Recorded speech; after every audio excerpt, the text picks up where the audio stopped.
Greetings. This is Aaron at the Beth Emanuel Virtual Kollel, and today we're studying the Hebrew Bible from the book of Deuteronomy, Dvarim, it's called in Hebrew, and we're looking at chapter 7 and verse 12. We're studying Parashat Ekev, the section known as Ekev, describing the rewards for observing the commandments. So I will share my screen with you so you can see what I'm talking about. And I'm using the website sfaria.org. I encourage you to check it out. And here we are, Dvarim, and then we're in chapter 7, verse 12. Yod Beit is 12. This is how it goes. We'll just read through the verse. Vehaya Ekev Tishme'un et ha-mishpatim ha'ele ushmartem va'asitem otam v'shamar Adonai Elohecha lecha et habrit ve'et hachesed asher nishba la'avotecha. Okay. Now let's just break it down and find out what everything means and is trying to say. So here we have Vihaya, and this is from the root He Yod He, which means to be. Normally, if it was Hayya, it would mean he was or it was. But it's got this Vav in the front, and so it reverses the apparent tense, and so it has an imperfect sense. Which is similar to future. So it's presenting a potential future. It says, and it shall be, and it shall be. So that's what's going on there. It shall be. Ekev. Ekev is a very interesting word. Literally, it means a heel, like a heel of the body. But it's describing a consequence or a reward. So, just like we might say that, oh, this comes on the heels of whatever. So it's saying this will be the reward, or this will be the consequence. It's related to the name Yaakov, Jacob. Remember, he grabbed the heel of his brother Esau, so that might be a way to remember it. Ekev.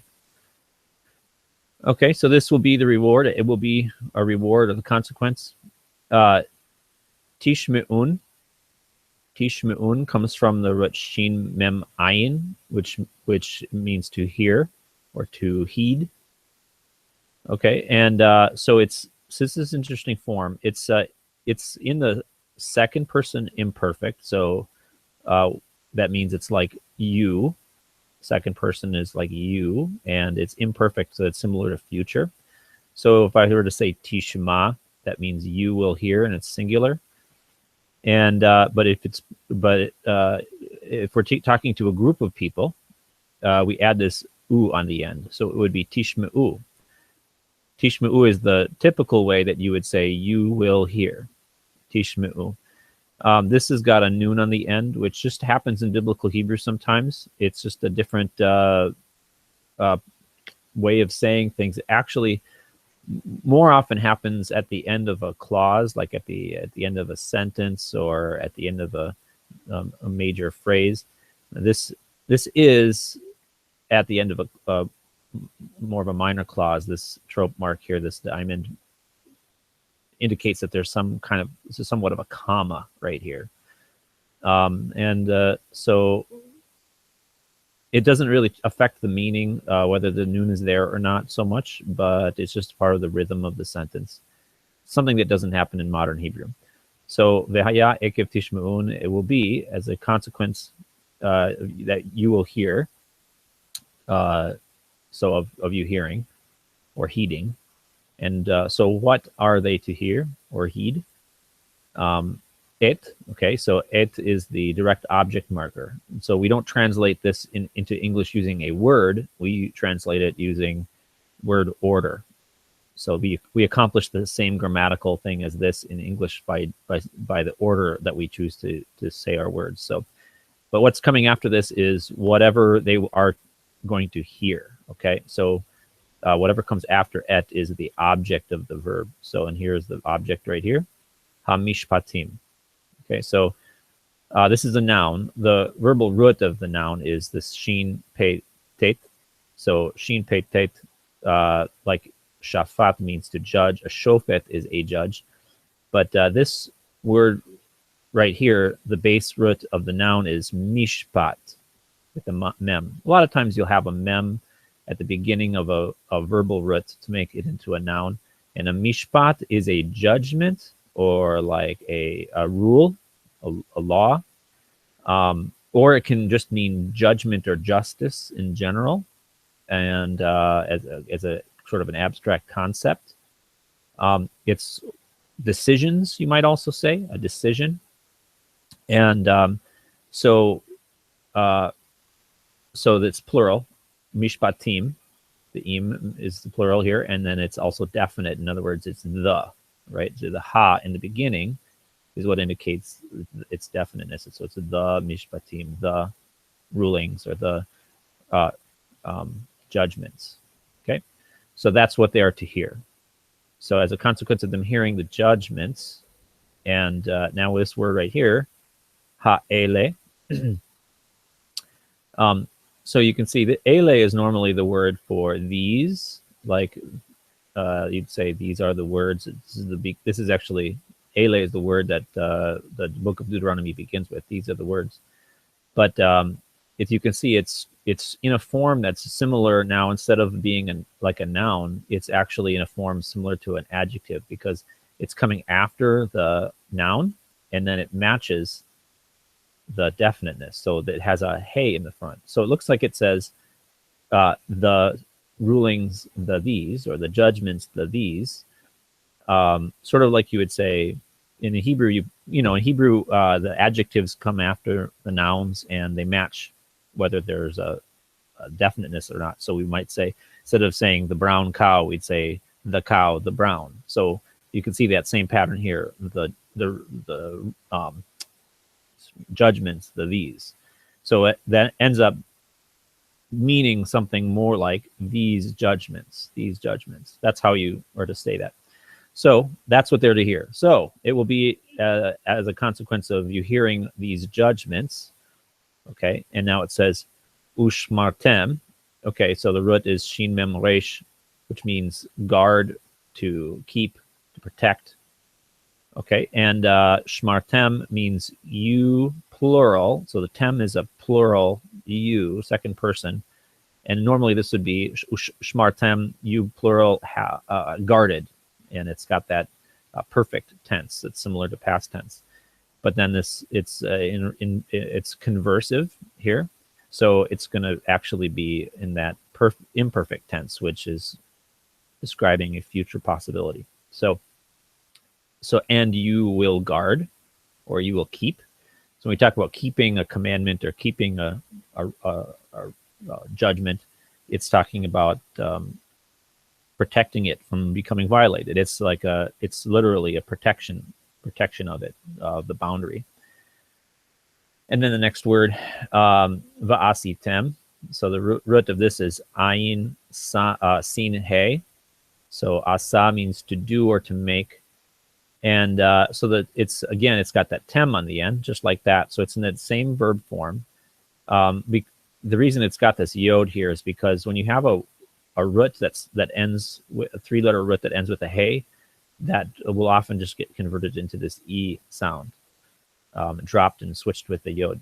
So vasitem, and this, by the way, this is the vowels here are different also, but that's because the ayin can't have a vocal shva underneath it, so it ends up having this this reduced vowel here. But that's what's going on. Other than that, it's the same verb form, but now it's and you shall do, or you will do, or you will make. In this case, it makes more sense to say do. So a lot of times in Hebrew, you'll find these two words, shamar and asa, relating to commandments, or in this case, judgments.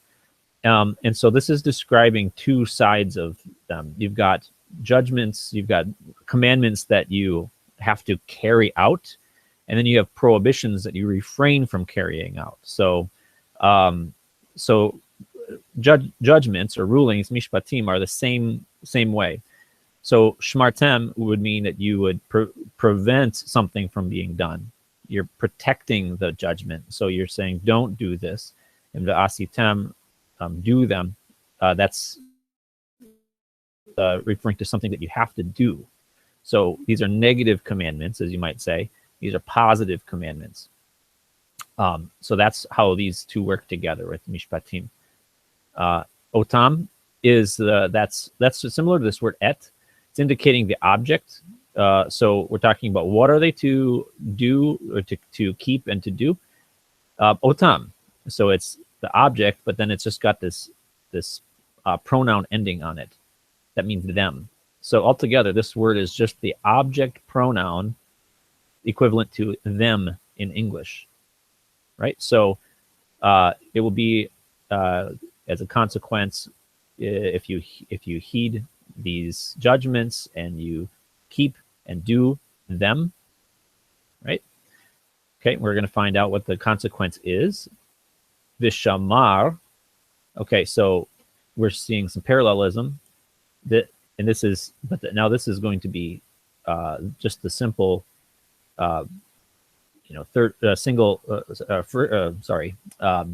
singular third person. He kept. Shamar means he kept, but then it's conversive. So he will keep, or he will protect. And who is he? We have the name of God right here. So God will protect.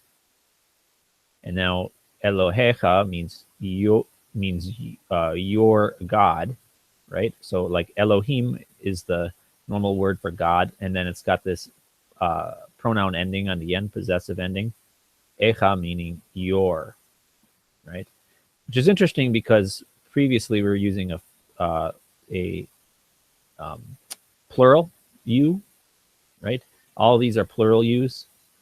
You can see that from that vav there, and you can see that from this tem here, tem there. Now this is switched, and now the you that we're speaking to is singular, and it actually from this point on, all of the yous have switched to singular. So that's interesting, and I'm sure we could get all hermeneutical with that if we want. Maybe I'll talk about that when we get to the end of it. But that's just something that Hebrew does. Biblical Hebrew will play fast and loose with singular and plurals. But okay, so this is your God. So the Lord your God, Hashem Elokecha, is the Lord your God, and so He's the one who will protect. So there is a parallel here. So you protect His statutes, or not His statutes, like more His judgments, and He will protect lecha, to you, right? Ignore this. This is not related. Le is it's a preposition that means to or for, or something along. It's got more possible translations than that, but it's similar to or for, and then the cha is the second person pronoun suffix. So it's to you, and in this case, we're going to say for you, because it's going to it'll make more sense as we get through the verse. So the Lord will protect for you. What is He going to protect? Okay, so we're going to get the object of what He's going to protect after that. This is the same as this. Even though the vowel is different, it's the same word. It just has to do with how the words are connected and the rhythm of the words. So habrit. So brit is a covenant, right? And so habrit, the covenant. So He's going to protect for you the covenant, the et. So now we're going to have another object. So this is our first object, et habrit. And so often when you have two objects, we will just combine them by adding another et. This is like the first word, the first verse in the Bible does this. The Lord created, or God created, the heavens and the earth. It has an et the heavens, and et, the earth. The same way here, he will protect, Lord your God will protect et, the covenant, the et, and what else? HaChesed, the chesed. Okay, chesed is a really interesting word. In later Hebrew, it becomes something more along the lines of kindness. But in biblical Hebrew, it actually is something more along the lines of devotion. Like you make a promise and you're loyal and you fulfill those covenant promises. And so that results in kindness because, hey, we're covenant co-members. You do kindness to me, I do kindness to you. We work that out. And so the end result is kindness. It's not unmerited kindness. It's on the merit of the covenant. It's on the basis of promise. And so that's the basic idea here. So there's a relation, Abraham was said to have great chesed in that he kept his covenant with God. It wasn't that he was kind to God. I mean, how do you be kind to God? But when he fulfilled his set of obligations, he was devoted to that. He wouldn't deviate from that. That's just demonstrating his chesed. Okay, so God will protect for you the brit and the chesed, the covenant and the devotion to that covenant. Asher, so this is the relative pronoun.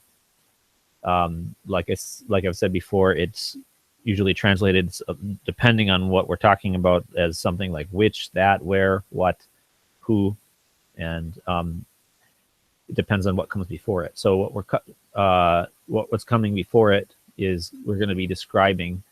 So the way Asher works is whatever comes before is going to be described in the phrase that comes after. So it's the chesed and the brit that are going to be described, and so we will translate Asher accordingly as that. Okay, so the covenant and the devotion, that nishba, and so nishba comes from the root shin beit ayin, and it's means to swear, to make an oath. Okay, so like Beersheba was like the well of the oath. So nishba is in that nephil form. So it's like